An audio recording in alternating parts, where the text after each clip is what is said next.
The gold number is certainly not as golden as we thought. I'm just wondering your take on them and how does this weigh on the outlook of China now? Thanks for having me today. Clearly, the data on holiday tourism alongside the services PMI we saw over the weekend are showing that China is still struggling to see any sustainable or strong recovery with the COVID policies in place. In fact, COVID policies alongside with property sector pressure are the two biggest risks to China's short-term growth currently. So, I mean, are you seeing any signs of improvement when you look at the data overall here, Peiqian? Well, when we look at services and consumption sector recovery, they are really in sync with the COVID policies impulse throughout the year. Whenever COVID policies saw signs of easing, these indicators would be coming back stronger.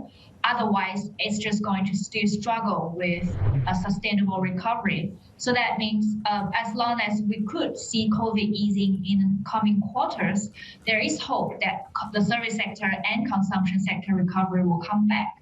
But until then, we're still going to see them struggling. On the other hand, on the export sector, manufacturing sector, those sectors are seeing a gradual slowdown from the peak of recovery in Q2.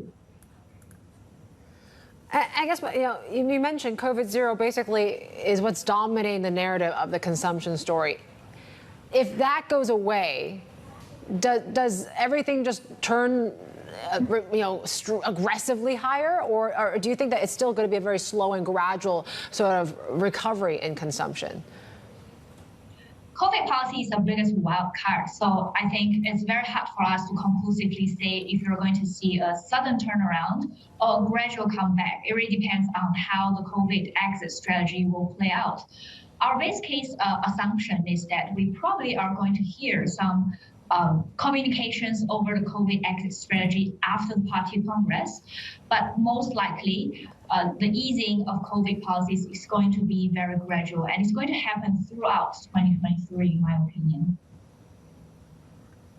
All right, Peiqian, when you look at the markets themselves right now and what they are actually telling us, are they really at the moment baking in all the problems that we have right now? And what would it take now for there to be a move, a pivot, if you will, to the upside and get the bulls out of their pens? Well, I think we need to see a few bottom lines being established on the slowing down before we see more optimism in the markets. First and foremost, the property sector is still struggling because China is still pressing ahead with deleveraging policies. The three red lines on property sectors, developers are not lifted, and the purchase controls, administrative controls for the buyers are also not lifted in some bigger cities. So until we're going to see any policy intention to establish a bottom line to prevent any further property sector weakness, we're still going to see them struggling as well.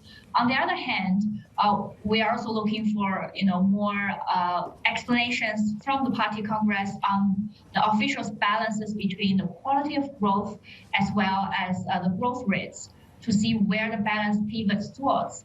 If there is a pivot towards the growth rates, then we might see more policy stimulus coming from the officials.